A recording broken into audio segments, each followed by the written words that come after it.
bercakap-cakap dengan Allah, ingin berbicara dengan Allah, ingin berkomunikasi dengan Allah, maka falyaqra'il Qur'an, bacalah Al-Qur'an. Al-Qur'an itu diturunkan oleh Allah itu ya, fungsinya salah satunya adalah sebagai media komunikasi kita kepada Allah. Akan tapi yang menarik di dalam cara kita berkomunikasi dengan Allah melalui Al-Quran itu ternyata tidak semuanya diungkapkan dengan kalimat-kalimat verbal yang harus bisa dimengerti oleh akal pikir kita.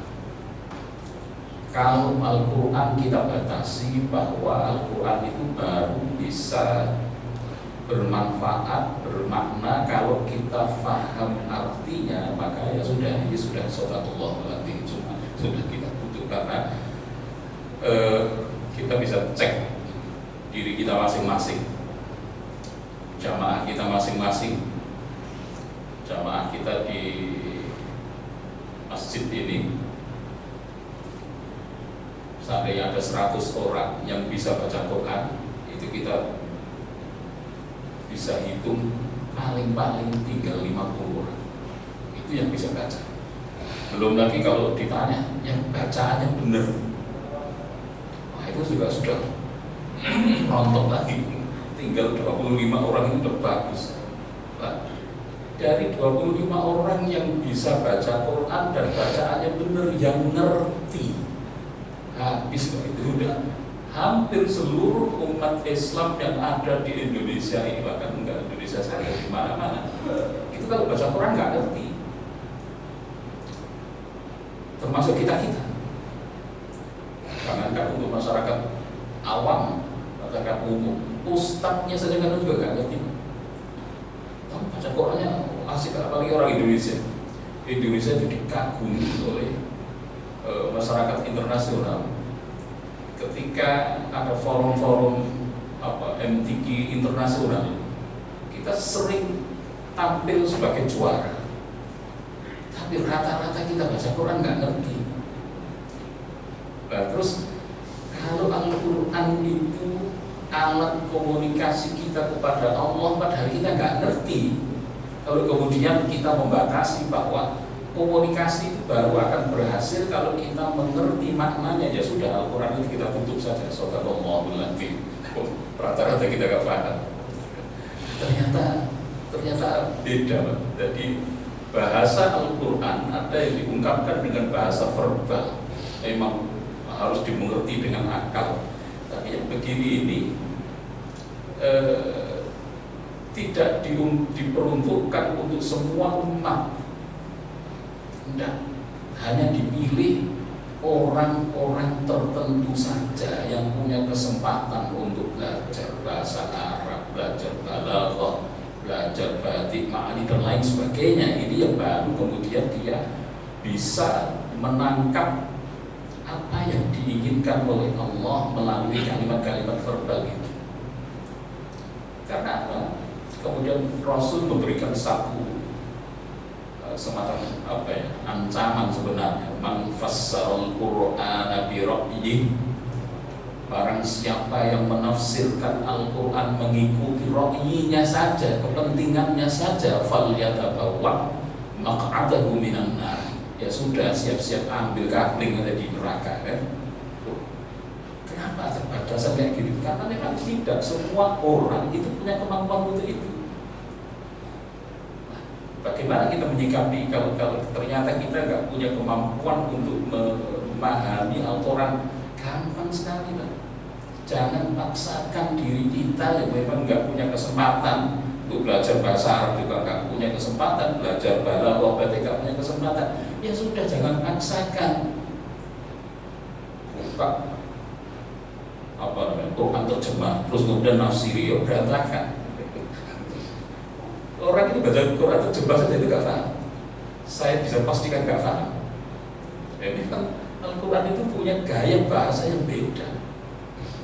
Nah, terus gimana kita paham? Gampang saja, tanya saja kepada ahlinya, selesai. Jadi kalau kita bukan dokter, jangan terus bersikap seperti dokter, meracik obat sendirian ini berantakan. Kalau saya ingin berobat, tanya saja, datang saja kepada ahlinya. Ahli Quran juga begitu, tanya saja kepada ahlinya, jangan paksakan. Sudah belajar kosakata ya, itu nggak bisa.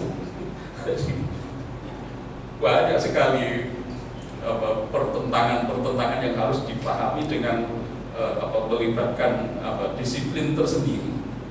Ada yang disebut dengan munasabatul ayat. Ayat itu tidak hanya berdiri sendiri, semuanya itu ada kaitan satu dengan yang lain. Munasabatul ayat, dan itu hanya mereka yang paham.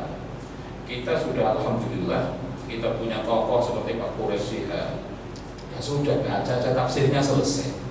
Kita punya tokoh Buya Hamka, punya tafsir ya sudah selesai. Tafsir yang bahasa Jawa itu juga ada. Kita punya tokoh Mbak Bisri, itu punya tafsir bahasa Jawa atau Inggris. Nah itu baca ya selesai sudah. Nah, jadi memahami atau mengambil makna Al-Quran yang bersifat verbal itu, ya kita ikut saja kepada mereka yang memang sudah punya kesempatan, punya kemampuan untuk memahami itu, menafsirkan, dan kita ikut itu selesai, itu aman. Akan tetapi Al-Quran ternyata tidak berhenti di situ. Al-Quran juga menyuguhkan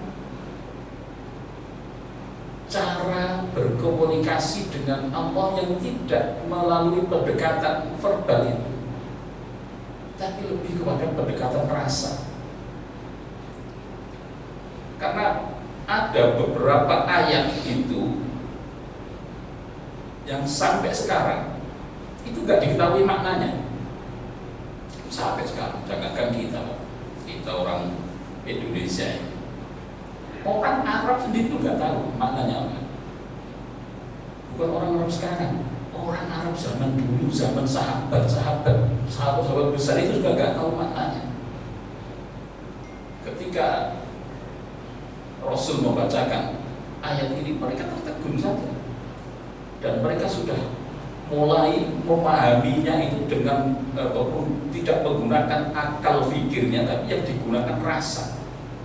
Dan ketika Rasul membacakan Bismillahirrahmanirrahim, kaf ha ya ain shad, itu Abu Bakar, Umar, Utsman tunduk, gak bertanya, gak tahu maknanya apa. Jadi apa yang digunakan pendekatannya? Rasa. Memahami, bercakap-cakap dengan Allah itu menggunakan unsur rasa. Itu saja. Maknanya enggak tahu. Jadi orang Arab sendiri, sahabat-sahabat gak ngerti, apalagi kita. Tapi yang menarik, jadi kalau soal keberuntungan yang disediakan, ternyata Allah tidak membedakan ayat-ayat yang dibaca dan bisa kita fahami dengan ayat-ayat yang dibaca dan kita gak paham. Itu nilainya sama. Jadi dihitung per huruf. Setiap hurufnya ada 10 kebaikan. Ngerti gak ngerti sama. Orang baca Alif Lam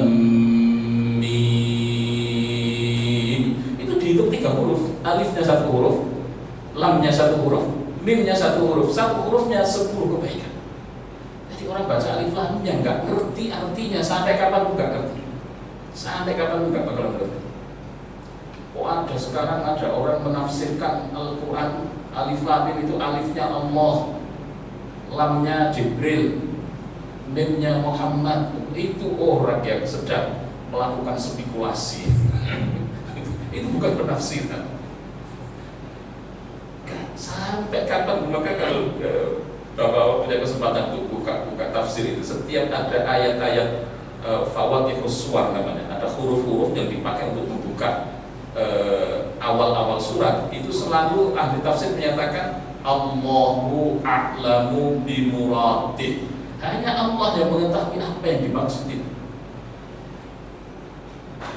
Tapi meskipun demikian, Al-Quran itu tidak boleh kurang dari satu ayat ini. Ini ada satu ayat kaf ha ya ain shad, ini nggak bisa sudah kita buang, ya enggak. Kok ada surat kok Yasinnya hilang? Langsung wal Qur'anil Hakim, itu bukan Al-Quran lagi kalau Yasinnya nggak ada, kalau qafnya nggak ada, itu bukan Al-Quran lagi, itu Al-Quran yang meroli. Kalimat jadi tetap yang namanya Al-Quran itu ada unsur kaf hayanya, ada hamimnya, ada qafnya ada, walaupun nggak bisa dimengerti. Nah, kemudian apa yang diinginkan oleh Allah dengan menurunkan ayat-ayat yang nggak bisa dimengerti? Ini Allah sedang mengajak berkomunikasi dengan kita, tapi tidak menggunakan akal fikir kita, tapi yang digunakan pendekatannya adalah kalbunya, rasanya. Nah, ternyata memang unik, Pak. Al-Quran sendiri memerintahkan kita untuk mempelajari, untuk mengangan-angan. Afala yatadabbaruna al-Quran? Apakah kau tidak mentadabburi Al-Quran? Tadabbur, memikirkan, itu ternyata yang digunakan alat, ya, perangkat yang digunakan untuk melakukan tadabbur itu bukan akal, tapi hati. Kemudian ayat ala qulubihim aqfaluha, apakah di hatinya ada gembok, aqfal, gembok-gemboknya. Jadi bukan akalnya. Quran itu diperintahkan oleh Allah itu tidak dipikirkan melalui menggunakan akal, enggak, tapi menggunakan hati. Benar. Ini memang kait-mengkait. Sampai kemudian ada ayat la yamassuhu illal mutahharun, bahwa orang itu tidak mungkin bisa bersentuhan dengan Al-Quran, tidak mungkin bisa berkomunikasi dengan Al-Quran dengan baik kecuali mereka yang mutahharun, suci. Suci apanya? Nah, di kalangan orang-orang fikih, suci dari hadas besar, suci dari hadas kecil, itu yang kemudian menjadi perdebatan di kalangan ulama. Tapi orang-orang pemerhati Quran itu tidak melihatnya itu. Mutahharun di situ itu adalah menyucikan hatinya. Ketika hatinya tidak disucikan, kesombongannya masih ada, maka Al-Quran walaupun kita baca itu tidak akan bersentuhan dengan qalbu. Itu la yamassuhu, tidak akan bersentuhan, tidak akan terjadi komunikasi yang mesra antara kita dengan Allah ketika hati seseorang itu tidak dibersihkan. Jadi mutahharun di situ di mana hatinya bersihkan. Nah, ternyata hati bersih itu bukan punyanya orang Islam saja. Orang Islam yang sombong itu banyak. Berarti orang Islam dia nggak akan bersentuhan dengan Quran. Orang Islam yang iri, yang hasut ya banyak juga. Tapi sebaliknya, ada orang di luar Islam yang hatinya baik, itu ada. Nah, kalau orang Islam hatinya baik, dia mudah bersentuhan dengan Quran. Jadi ya, ini bukan mutlak punyanya orang Islam, tidak. Al-Mutahharun itu bisa dimiliki oleh siapapun. Ketika Al-Quran pertama kali dibacakan oleh Rasulullah, itu yang mendengarkan orang-orang kafir. Ada orang kafir yang kemudian mendengar sekali langsung masuk Islam. Itu karena apa? Memang hatinya sudah bersih. Jadi nyantol saja sudah connect saja. Ada orang yang sudah Islam, dibacain dalil ini biasa aja, tetap aja nggak berubah. Itu banyak. Kenapa itu masalahnya? Kadang-kadang dia ngerti. Banyak yang orang ngerti tapi tetap aja melakukan dia nggak benar. Kenapa? Al-Quran tidak berkomunikasi, tidak bersentuhan dengan, karena apa? Ternyata di hatinya itu tidak dibersihkan. Al-Mutahharun itu tidak diartikan membersihkan hati, hanya berhenti kepada dia punya wudu, nggak punya wudu, hanya itu persoalannya. pengkajian lebih dalam, la yamassuhu illal mutahharun, adalah membersihkan hatinya itu supaya benar-benar Al-Quran itu bersentuhan, berkomunikasi. Yang digunakan jadi sekali lagi bahwa afala yatadabbarunal Quran, perintah untuk mentadabburi Al-Quran itu perangkatnya adalah qalbu. Bedanya apa? Antara yang menggunakan akal dengan menggunakan hati.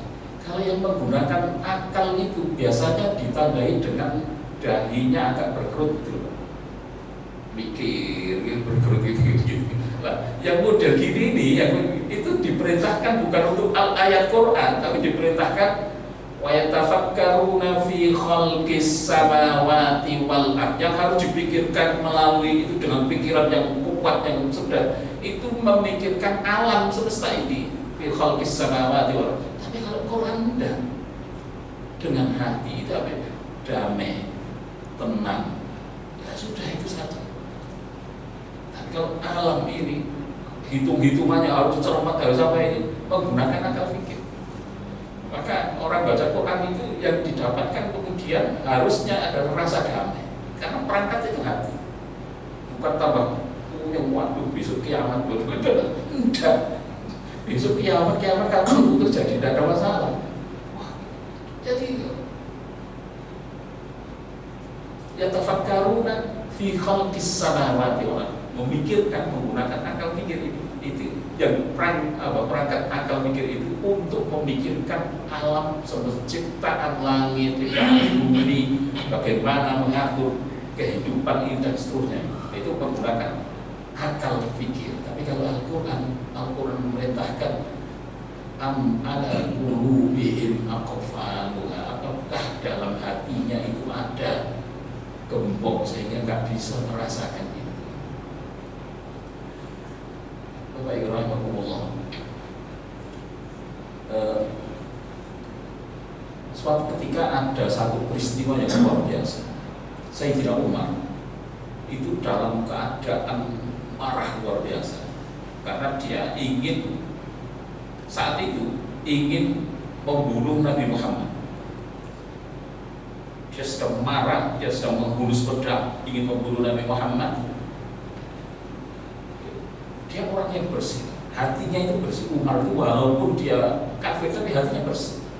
Dia bertanggung jawab, kalau saya membunuh Nabi Muhammad dan habis itu biar saya dibunuh oleh kaumnya, persoalan selesai. Jadi tanggung jawab luar biasa.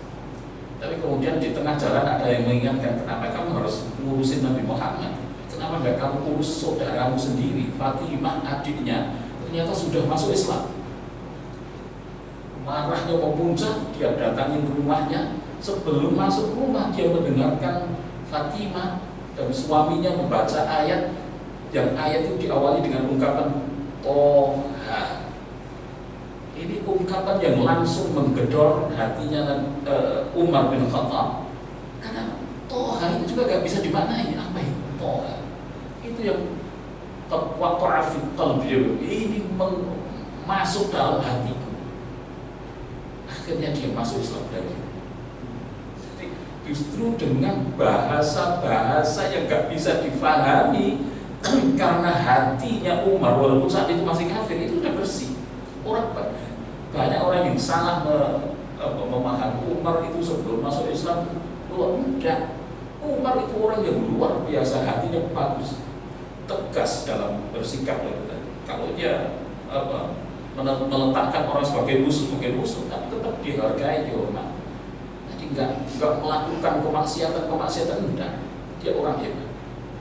Nah, oleh karenanya kemudian ketika tersentuh oleh ayat-ayat Al-Quran itu juga gampang masuk langsung, walaupun dia masih kafir. Begitu mendengar kata sudah mendengarkan itu langsung luluh. Ayat-ayat selanjutnya itu sudah dengan mudah masuk. Ma anzalna 'alaikal Qur'ana litashqa, masuk aja udah. Tapi sudah digedor dengan ungkapan yang nggak bisa dimengerti. Memang begitulah caranya Allah barangkali.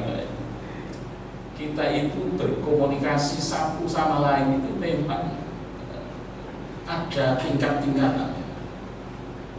Kalau kita masih belum ada hubungan yang dekat satu sama lain, memang bahasa yang dibutuhkan itu bahasa yang verbal, bahasa yang jelas, bahasa yang jadi apa yang disampaikan, apa yang diinginkan itu harus bisa difahami dengan gampang, karena hubungannya belum terlalu dekat.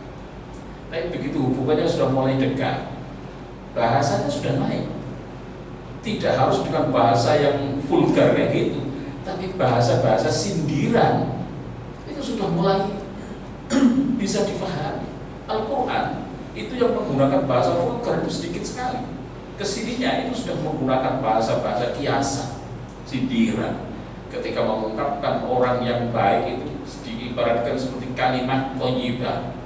Kalimat yang baik, orang yang baik, kasajaratin thayyibatin asluha sabitun wa far'uha fis sama. Jadi dia menciptakan kayak pohon yang baik, yang rindang, akarnya kuat ke bumi, dahannya rindang, terus kemudian tukti ulaha kullahin bi'idni rabbiha, menghasilkan buah-buahan yang menyegarkan orang-orang yang mendapatkannya.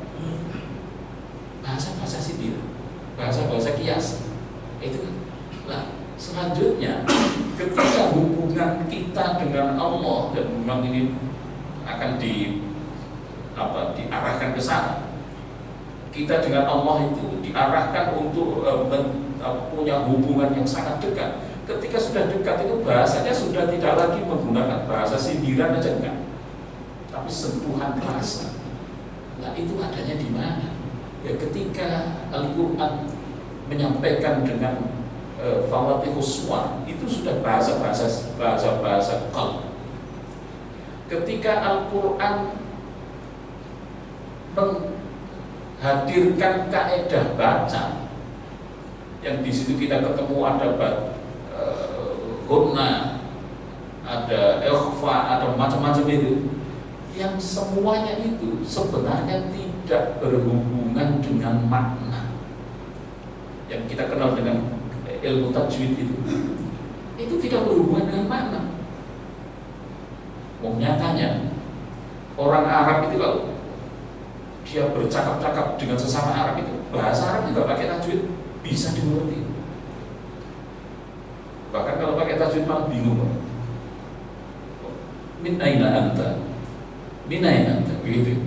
Kalau pakai tajwid min aina anta, ya orang sudah buat.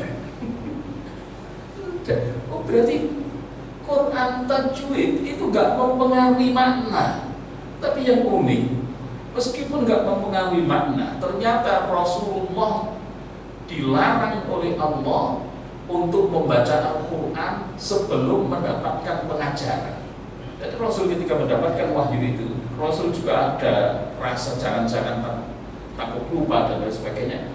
Rasul ingin segera membaca, kemudian Allah menegur dengan diturunkan ayat la tuharrik bihi lisanaka lita'jala bih. Jangan kau gerakkan lisanmu sekedar ingin tergesa-gesa. Inna alaina jam'ahu wa qur'an. Allah yang bertanggung jawab untuk mengumpulkan dada ke dada Rasulullah dan membacakannya. Maka kemudian Allah menyatakan fa idza qara'nahu, kalau aku sudah selesai membacakan, mengajarkan cara bacanya melalui Jibril, fattabi'ul Qur'an, baru ikuti bacaannya.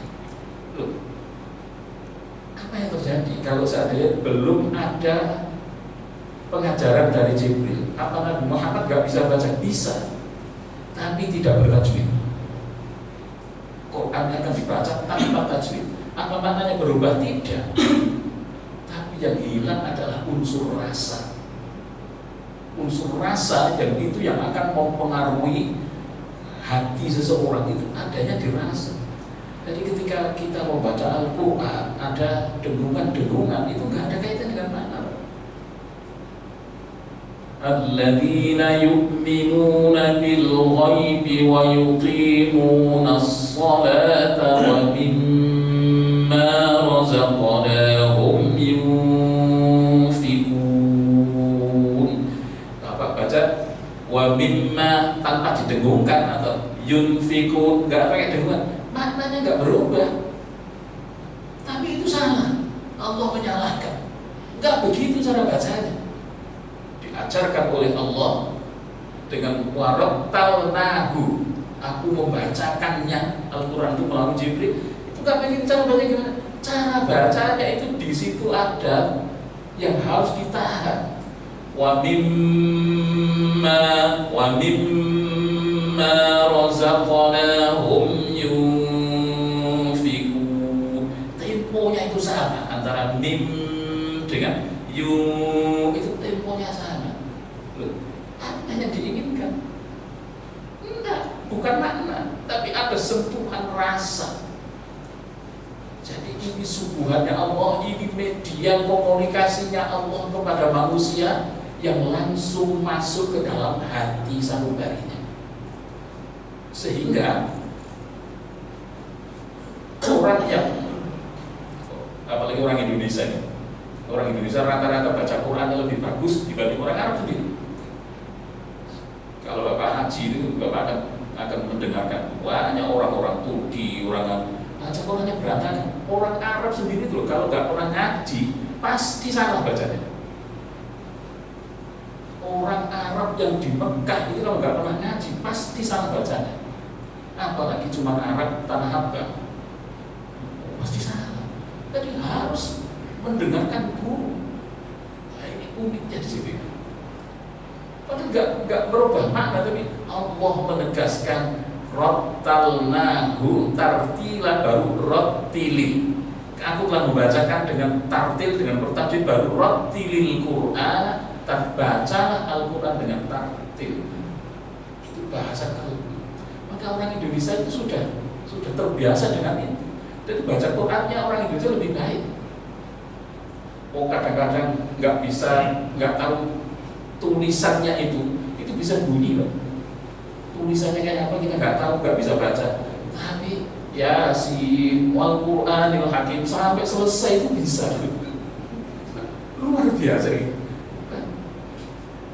Apa yang terjadi kemudian? Sehingga perilaku kita, sopan santunnya kita itu melebihi orang lain. Kalau haji itu kelihatan orang Indonesia itu dianggap paling hebat gitu. Qurannya paling bagus. Qurannya paling bagus. Tapi ngerti? Enggak. Dan bacaan Al-Quran yang tidak dimengerti secara harfiah itu bisa masuk ke dalam sanubari. Sehingga banyak ibu-ibu kita, jamaah kita haji itu begitu mendengarkan imam Masjidil Haram membaca Al-Quran di sholat itu nangis. Ibu-ibu kita itu nangis, benar-benar nangis. Nangis. Begitu salam kita tanya, kok bisa nangis Bu? Ngerti? Enggak. Tapi bisa nangis. Apa yang terjadi kayak gitu? Ada sentuhan rasa. Sentuhan rasa. Jadi ketika ini dihilangkan, maka Al-Quran itu akan kehilangan rasa. Alat komunikasi Allah yang menggunakan rasa itu yang akan memberikan kesadaran.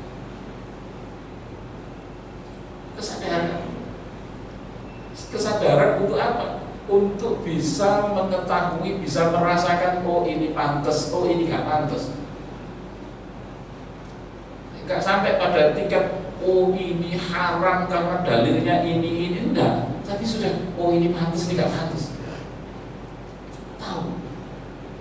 Kita itu juga punya kesadaran itu. Jadi bisa meletakkan itu. Kalau untuk perbuatan-perbuatan yang gak benar itu ya gak pas diiringi dengan pikir apa itu kan. Itu ada kesadaran kayak gini. Orang mau nyopet Bismillahirrahmanirrahim itu gak ada. Ada rasa yang gak enak gitu. Maka orang baca Quran itu yang akan menimbulkan sebuah kesadaran batin itu justru ketika jaga benar-benar panjang pendeknya, hunah-hunahnya, itu kita jaga. Maka kan mempengaruhi kesadaran batin. Yang membuat orang baik, orang benar itu bukan karena pinter, bukan karena dia ngerti atau nggak ngerti, bukan itu, kesadaran batin.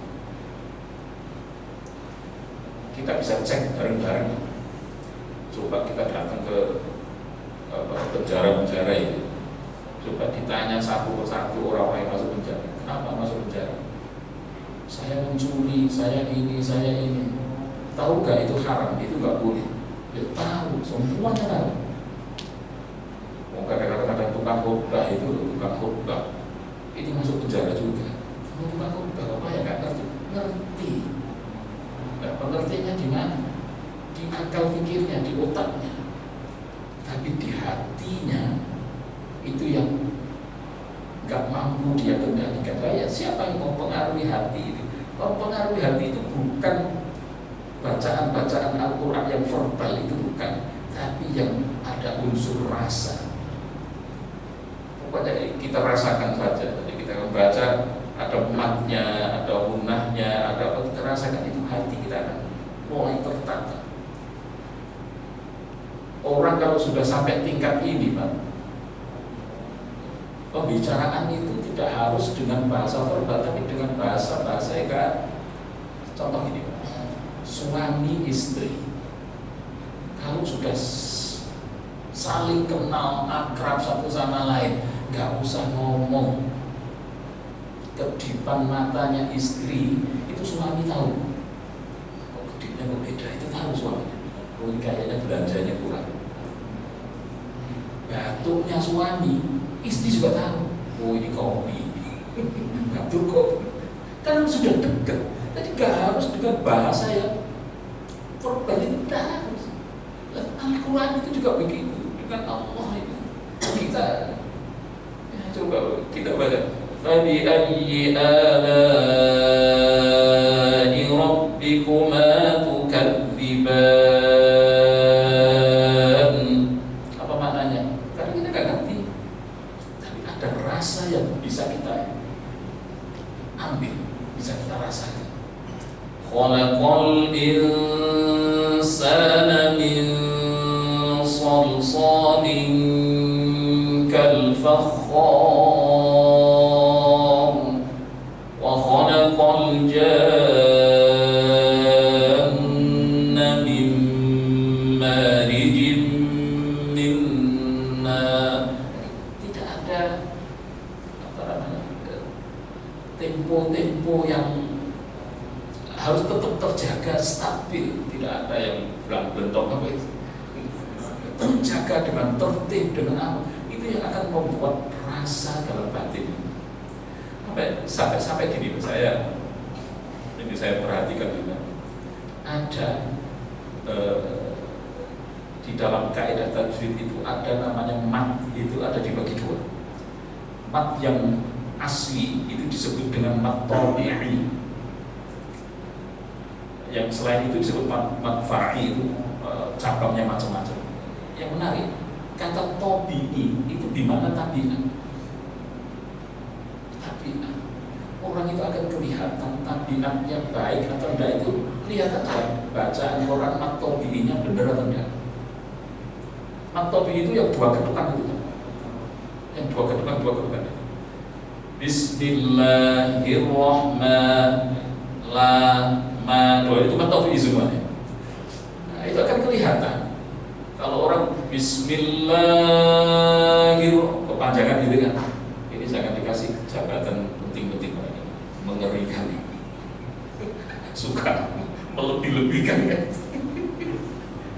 Jadi tabi'i itu akan, ini yang kemudian kenapa Rasulullah itu sampai perhatian begitu besar kepada sahabat-sahabat, siapa yang akan memimpin perang. Pimpinan perang, kalau ada dua sama-sama sahabat yang sama-sama jago main pedang, mana yang dipilih? Yang dipilih yang Qurannya lebih bagus. Karena kalau Qurannya nggak bagus, itu biasa suka melampaui batas. Ada yang tabi'inya suka kurang, ya berarti tabiatnya itu suka mengurang-kurangi. Jadi sampai ini gaya bahasanya Al-Quran dengan bahasa kalbu. Dengan begitu orang itu akan semacam ada terapi kejiwaan melalui Al-Quran. Kalau itu benar-benar dilakukan, orang akan merasa menjadi baik. Kesadaran orang itu untuk menjadi baik ternyata tidak ditentukan oleh akal pikirnya, tapi ditentukan oleh unsur rasa yang ada di dalamnya. Ini yang Rasul pernah menyampaikan, istafti qalb. Oh, ini udah jam 1 ya. Ya, semoga ada manfaatnya itu yang bisa saya sampaikan. Ya, nanti Bapak bisa rasakan sendiri, bisa praktekkan sendiri. Baca Quran tidak harus mengerti secara harfiah, ngerti juga bagus. Tapi ketika nggak ngerti, nggak berarti kita nggak bisa berkomunikasi dengan Allah. Kita bisa berkomunikasi dengan Allah melalui sentuhan-sentuhan kalbu, yaitu dengan menggunakan kaidah baca yang benar. Dan yang menarik, ternyata membaca Al-Quran dengan benar itu kaidahnya sangat sederhana. Dibanding ketika harus mempelajari tafsir, itu butuh disiplin yang sangat banyak. Saya kira seperti bapak-bapak yang aktivitasnya tidak di situ, ya enggak, bukan bidangnya. Tapi kalau untuk baca Quran yang benar, tidak ada alasan kita nggak bisa, semua bisa. Nah, ketika kita bisa baca Al-Quran dengan benar, sesungguhnya kita telah berkomunikasi dengan Allah, tidak dengan akal fikir kita, tapi dengan kalbu kita, dan itu yang akan membuat kita menjadi baik atau tidak baik. Semoga ada manfaatnya. Terima kasih. Allahumma muwaffiq ila aqwamit thariq. Wassalamualaikum warahmatullahi wabarakatuh. Waalaikumsalam warahmatullahi wabarakatuh. Baik, sebelum kita tutup, mungkin ada jemaah yang mau bertanya atau menambahkan terkait kajian hari ini tentang mencermati gaya aplikasi Al-Quran. Baik, Ustaz, sambil Ustaz, alhamdulillah sangat menginspirasi sekali dan menarik sekali Ustaz kajian hari ini tentang memahami, mencermati gaya aplikasi Al-Quran. Dengan memahami secara hati kita bisa berdialog dengan Allah melalui Al-Quran. Tapi di selain ada juga kan Al-Quran itu ada yang disebut dengan ayat qauliyah, ada juga yang disebut ayat qauliyah. Ayat qauliyah ini mungkin manusia memahaminya dengan akal. Terkadang karena dengan akal itu tidak menerima akan tetapan takdir dari Allah, sehingga memahami akan adanya ayat qauliyah tentang hujan lebat sehingga mengingatkan banjir atau bencana alam yang lainnya. Manusia kadang-kadang di sisi lain juga tidak bisa memahami secara langsung itu tentang ayat qauliyah ini. Nah, kira-kira bagaimana agar kita sebagai makhluknya untuk bisa memahami ayat-ayat qauliyah Al-Quran dari Allah Subhanahu wa taala. Baik. Ayat-ayat kauniyah itu adanya bukan di dalam Al-Quran, adanya di alam semesta ini yang disebut alam ayat kauniyah tadi. Wa min ayatihi khalqus samawati, ayatnya Allah itu ya terciptanya langit, bumi dan lain sebagainya, itu semuanya ayat. Nah, ayat-ayat Al-Quran yang berupa alam ini tersusun, tercipta dengan susunan yang sangat rapi dan seimbang. Nah, maka perintahnya kita itu diperintahkan oleh Allah untuk menghadapi ayat ini. Satu, la tufsidu fil ardh, jangan bikin kerusakan, jangan mengurangi timbangan, dan jangan merusak, jangan merusak, mengurangi timbangan, tatghaw fil ardh dan lain sebagainya ini. Karena rusaknya alam itu ternyata ya karena ulah manusia. Bagaimana kita memahami ayat-ayat kauniyah? Cara memahami ayat kauniyah itu kita pahami alam ini, terus kemudian kita berlaku sebaik mungkin. Walaupun kita nggak baca Quran, tapi kalau kita memperlakukan alam ini dengan baik, sebenarnya kita sedang membaca Al-Quran yang berupa ayat-ayat kauniyah. Maka boleh jadi para dokter, para peneliti, para apa, itu sedang membaca ayat-ayatnya Allah, meskipun nggak baca ayat Quran yang 30 juz itu. Nah, kita ini hanya berhenti ke ayat yang 30 juz itu, sementara yang di luar itu bukan ayat kita, seakan-akan begitu, padahal tidak ya. Ini hanya memberikan dorongan saja, motivasi untuk kita berlaku sebaik mungkin terhadap alam semesta ini. Saya kira itu. Jadi iman kita kepada ayat kauniyah itu adalah ketika kita memperlakukan alam ini dengan baik. Begitu kita lakukan alam ini dengan cara yang tidak baik, meskipun kita sering baca Quran, itu dianggap kita tidak beriman kepada ayatnya Allah. Saya kira itu. Terima kasih. Mungkin ada yang lain yang mau bertanya.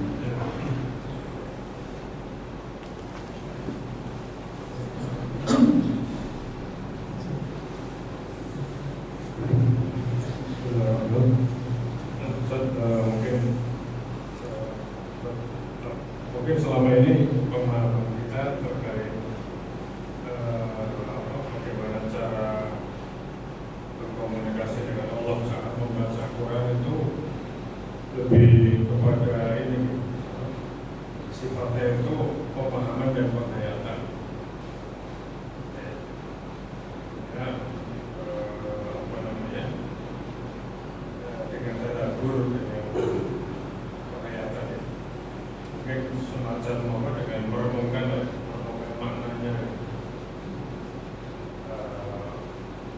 yang selama ini yang kami pahami dari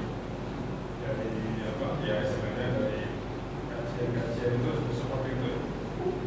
Itu mungkin bagaimana cara, misalkan kita anggap pendekatan ini pendekatan Islam dengan pendekatan istilahnya kan kalau saya pernah simpulkan dari yang saya sampaikan itu bahwa Al-Quran itu punya momentum tersendiri ya ketika dibaca dengan baik. Jadi getaran Al-Quran itu bisa memengaruhi jiwa kita. Nah, mungkin tadi Ustaz juga sudah sampaikan ya bahwa jika itu dibaca dengan baik dan kemudian mengerti, itu akan lebih baik. Tapi paling tidak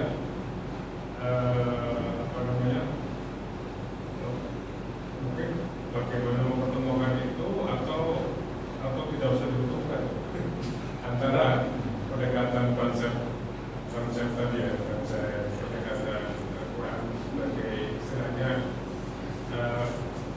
Al-Quran sendiri itu punya nilai keagungan tersendiri. Nah, sementara tadabbur itu juga pada sisi lain itu membantu kita untuk ya kesana tentunya kepada yang menghendaki kira-kira gitu ya. Saya kemarin di Masjid Al-Azhar itu ada kajian yang bahas tentang perang Uhud. Saya baca sendiri setelah menyiapkan kajian itu, karena ustadznya membahas perang Uhud itu dengan itu dan jadi istilahnya pemaafan Nabi SAW kepada para umat yang turun dari gunung, mana yang turun dari gunung itu Allah kemudian beliau maafkan. Saya baca lagi, ternyata ada kata-kata pemaafan dari Allah sebelumnya, baru kemudian Allah memerintahkan Nabi SAW untuk memaafkan mereka ya, sampai akhirnya ya Allah mengatakan mereka telah dimaafkan dan telah diampuni. Di situ saya melihat kisah saja, misalkan ada Nabi SAW itu sampai memanggil mereka, karena mereka kan kita terdesak oleh serangan serangan Khalid bin Walid pada waktu masih pemimpin kafir itu pacar kacir. Sementara pada waktu itu Nabi SAW memanggil mereka karena mereka pada lari, para sahabat itu berlari, terus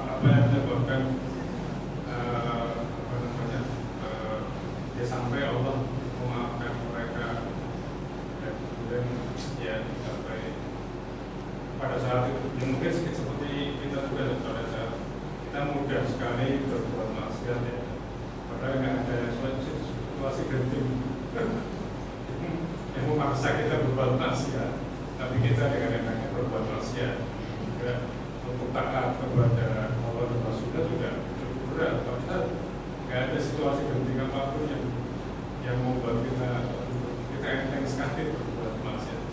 Itu satu pencerahan. Iya, tentu memahami itu juga penting, memahami secara harfiah itu juga penting. Tapi sekali lagi bahwa kalau memang kita punya kesempatan, punya mampu, dan yang penting lagi ya harus ada guru yang untuk guru yang ahli. Maka saya hanya mengatakan ya, sebaiknya kita bertanya saja kepada ahlinya untuk memahami Al-Quran secara harfiah. Tapi ketika kita punya keterbatasan untuk itu, tidak berarti Al-Quran itu tidak bermakna bagi kita. Ternyata Al-Quran sudah disediakan oleh Allah untuk bisa menyentuh kepada kalbu kita melalui hukum-hukum bacaan yang itu relatif lebih mudah untuk kita pelajari. Jadi saya kira kalau bisa dua-duanya tentu lebih baik. Saya kira itulah Pak yang penting. Pokoknya begini, yang namanya hidayah itu ada yang bersifat irsyadiyah, itu terkait dengan argumen-argumen, jadi petunjuk yang logis. Nah, itu ada dalam Al-Quran, ada. Tapi ada hidayah yang bersifat taufik. Nah, itu kadang-kadang gak masuk akal. Tak tahu orang itu sudah dibimbing oleh Allah berada di jalan yang benar. Saya cerita ada seorang guru besar tafsir. Ini dari Barat. Dulu diundang sama rektor IAIN dulu, namanya Pak Harun Nasution. Ahli tafsir, tapi bukan Islam. Jadi kalau bicara Quran itu luar biasa, tapi nggak Islam. Begitu ditanya sama mahasiswa, kenapa nggak masuk Islam? Dia sederhana. Untuk urusan iman itu urusan hidayah. Saya belum dapat hidayah. Sederhana sekali. Walaupun pada akhirnya masuk Islam juga, tapi setelah bukan di Indonesia, begitu dia tugas di Nigeria, dia masuk Islam di sana. Dia kemudian telepon kepada Pak Harun, alhamdulillah saya sudah mendapatkan hidayah di sini. Jadi hidayah itu petunjuk itu ternyata tidak semuanya harus berurusan dengan akal pikir. Yang berurusan dengan akal pikir itu belum tentu. Kalau di sininya masih ada kesombongan, ada apa, dan maka dia tidak akan bersentuhan dengan. Saya kira itu. Terima kasih. Baik, alhamdulillah kajian hari ini telah berakhir, dan untuk juga yang mengakhiri kajian kita hari ini maka itu dengan kafaratul majlis. Subhanallah wa bihamdihi, asyhadu an la ilaha illa anta, astaghfiruka wa atubu ilaik. Terima kasih. Assalamualaikum warahmatullahi wabarakatuh.